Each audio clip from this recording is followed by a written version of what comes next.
معزز دوستو، 2010 میں پاک انڈیا عوام کے مابین رابطوں کو فروغ دینے اور امن قائم کرنے کے لیے امن کی آشا پروگرام شروع کیا گیا تھا، جو چند سال بعد 2014 میں بند کر دیا گیا۔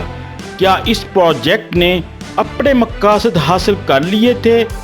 آخر امن کی آشا کو کس کے کہنے پر شروع کیا گیا اور اس پروگرام کا ماسٹر مائنڈ کون تھا؟ اس سے سب سے زیادہ فائدہ اور نقصان کس کا ہوا؟ آپ سب کچھ اس ویڈیو میں جان سکیں گے۔ میں ہوں خرم شہزاد اور آپ دیکھ رہے ہیں سٹیزن ٹورسٹ ٹی وی۔ جن دوستوں نے ابھی تک میرا یہ چینل سبسکرائب نہیں کیا وہ سبسکرائب کر دیں تاکہ میری ہر آنے والی ویڈیو آپ کو بر وقت مل سکے۔ معزز دوستو، اس پروگرام کا master mind Times of India اور جنگ گروپ آف پبلیکیشن تھا۔ یہ پروجیکٹ دنیا کے لیے ایک انوکھا اقدام تھا، کیونکہ عام طور پر مقامی میڈیا اپنے دشمن ملک کے خلاف یک طرفہ نیوز دیتی ہیں، جس کی وجہ سے دونوں ممالک کے لوگ حقیقت جاننے سے قاصر رہتی ہیں۔ اس کے علاوہ دونوں ممالک کے مابین سخت ترین جنگوں کے بعد اس طرح کا پروگرام پہلے کبھی شروع نہیں کیا گیا تھا، جو کسی سرکاری سطح کی باہمی رضامندی کے بغیر اس پروگرام کا آغاز کیا گیا ہو۔ معزز دوستو، اس پروجیکٹ کا آغاز کس بنا پر شروع کیا گیا اور پھر کس وجہ سے امن کی آشا کو بند کیا گیا، آپ ان وجوہات کی بنا پر جان سکیں گے۔ نمبر 1، ٹائمز آف انڈیا اور جنگ گروپ آف پبلیکیشن پاکستان کو کسی ایسے انوکھے پروگرام کی اشد ضرورت تھی جس سے دنیا میں ان کے ٹی وی چینل کی ریٹنگ اور نیوز پیپر کی سرکولیشن بڑھ سکے۔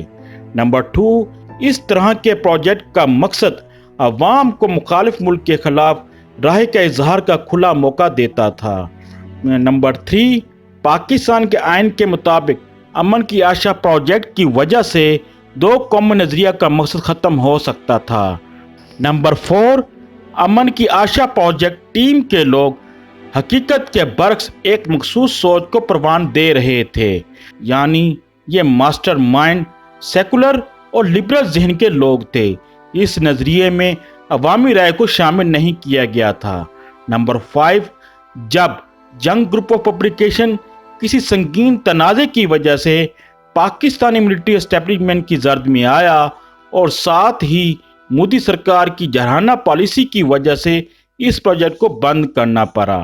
نمبر 6، اس طرح کے پروجیکٹ کی وجہ پاکستان کا کشمیر کا موقف کمزور پڑنے کا خطرہ پیدا ہو گیا تھا۔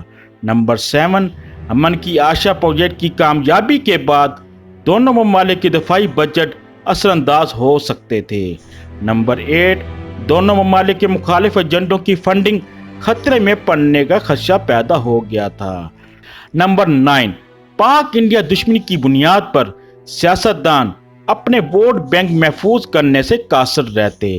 نمبر 10، امن کی آشا سرکاری سطح کی بجائے دونوں ممالک کے میڈیا گروپ اپنے مفادات کے لیے پروجیکٹ چلا رہے تھے۔